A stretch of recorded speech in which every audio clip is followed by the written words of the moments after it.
در سال 2019 از جانب کارخانه‌های صنعتی ناحیه به مبلغ 1359 از 0 میلیون سومانی محصولات صنعتی استحصال کرده شد که نسبت به سال 2018 230 از 0 میلیون سومانی زیاد بوده. صورت افزایش محصولات صنعتی با نرخ‌های مقایسوی 120 از 5% را تشکیل داد، گفت رئیس ناحیه باباجان غفورов ظریف نظیری ضمن نشست خبری با نمایندگان وسایط اخباری عامه.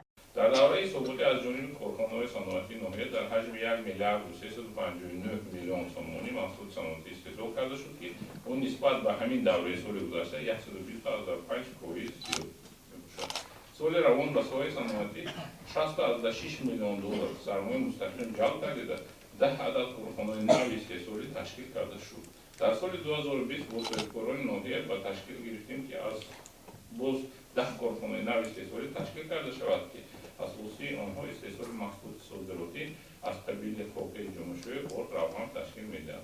اگرچه طی سالهای اخیر بنیاد و از نوسازی مؤسسه‌های تعلیمی در ناحیه به نظر رسیده است، ولی تا هنوز در بعضی از جماعت‌های ناحیه مکتب‌ها و کودکستان‌ها نمی‌رسند. گفته شد که این زمان در ناحیه باباجان غفورov نزدیک 4000 نفر کودکان برای تامین شدن به کودکستان‌ها در نوبت ایستادند.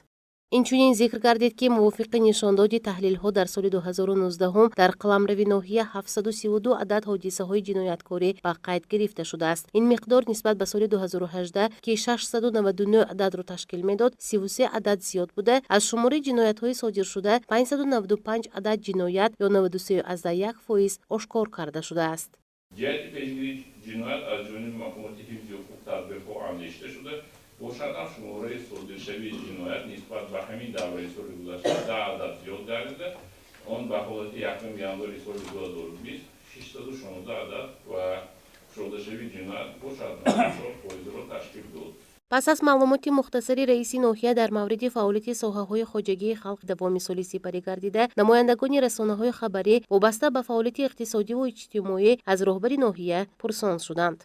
در فرجام رهبر ناحیه گفت که به دستاوردها قناعتمند نگردیده برای برطرف نمودن کمبودی‌های جای داشته باید توجه کرد تا به دستاورد و کامیابی‌های بیشتر موفق گردید. گزارش پروین احرار و نادری نسیمزاد برای برنامه اطلاعاتی پیام روز.